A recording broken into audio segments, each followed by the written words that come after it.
In a forgotten corner of the world, there stood an old house, its time-worn walls bearing the weight of centuries of secrets and stories. The house was perched on the edge of a sprawling, lonely forest, shrouded in mysteries and legends. It had been abandoned for years, left to the mercy of the elements and time, and most who knew of it would avoid it like the plague. But one lonely girl, a wanderer in search of shelter, would soon learn that some stories were not to be ignored. Her name was Emily, and she had been wandering the world alone, seeking solace from a life that had grown heavy with solitude. On a rainy evening, as the skies wept torrents of sorrow, she stumbled upon the old house. The sight of the frail structure with its sagging roof and shattered windows drew her in, as though an invisible force were tugging at her heart. The wind howled through the twisted trees, and the rain soaked her to the bone, leaving her with no choice but to seek refuge within the ominous walls. As Emily crossed the threshold into the dark and damp interior, a shiver raced down her spine. The air was thick with the scent of ancient wood and faded memories, and she felt the presence of something unseen watching her. She lit a candle, the only source of light in the desolation, and her trembling hands revealed glimpses of faded wallpaper and forgotten portraits hanging askew. The girl decided to explore the house, and with each creaking floorboard, her heart raced a little faster.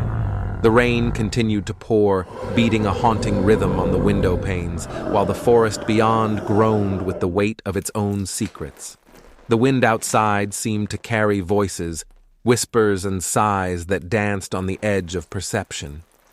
In one room, Emily came across a forgotten library, its shelves filled with dusty, yellowed books. As she perused the titles, a peculiar one caught her eye, the Chronicles of the Forsaken. She pulled the ancient tome from its resting place, and as she leafed through the brittle pages, she discovered that it was a collection of stories about the ghosts that were said to haunt the old house and the forest beyond. The tales spoke of a tragic history that bound the spirits to the land, and Emily could not help but be drawn in by the haunting narratives. She read of lost love, betrayal, and despair, and the realization that these stories mirrored her own solitude left a bitter taste in her mouth. The house and the forest, it seemed, had their own ghosts, their own souls yearning to be heard. As the night deepened, Emily decided to lay down in a dusty old bed she had found in one of the upstairs rooms. The candle's flame danced in the drafty room, casting eerie shadows on the walls. The rain outside had not let up, and the darkness seemed to thicken around her, making the creaks and groans of the house all the more unsettling. Emily's eyes grew heavy, and she began to drift into a fitful sleep. It was then that the ghosts made themselves known. They emerged from the darkness, their forms hazy and indistinct, and they circled the bed where she lay. One of them, a woman in a tattered wedding dress, reached out and gently brushed a cold hand against Emily's cheek. Another, a man with a melancholic expression, whispered words that were barely audible. Emily awoke with a start, her heart pounding in her chest. The room was empty, the ghosts having faded into the ether. She couldn't be sure if it had been a dream or reality, but the chill on her cheek remained, a reminder of the spectral touch. Determined to understand the truth of the house's haunted history, Emily delved deeper into the Chronicles of the Forsaken. The stories revealed a love story torn asunder by betrayal, leading to a desperate pact with the spirits of the forest. The ghosts, it seemed, were bound by sorrow, and they sought a resolution to their torment. With the candle still burning, Emily set out to communicate with the ghosts. She spoke softly to the empty room, telling the spirits that she understood their pain and their longing for closure. She offered her companionship, promising that she would help them find peace if they would only reveal themselves and share their stories. The air grew still, and the candle's flame flickered as if in response.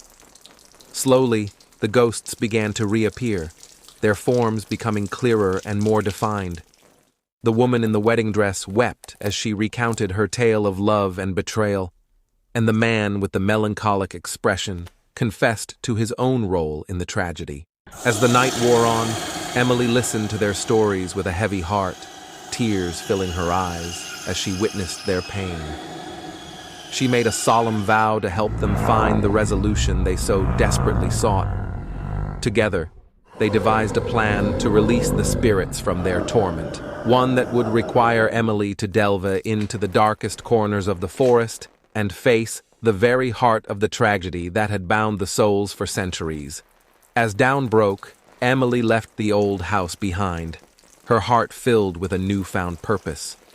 The rain had finally stopped, and the forest, though still cloaked in mystery, seemed less foreboding in the light of day.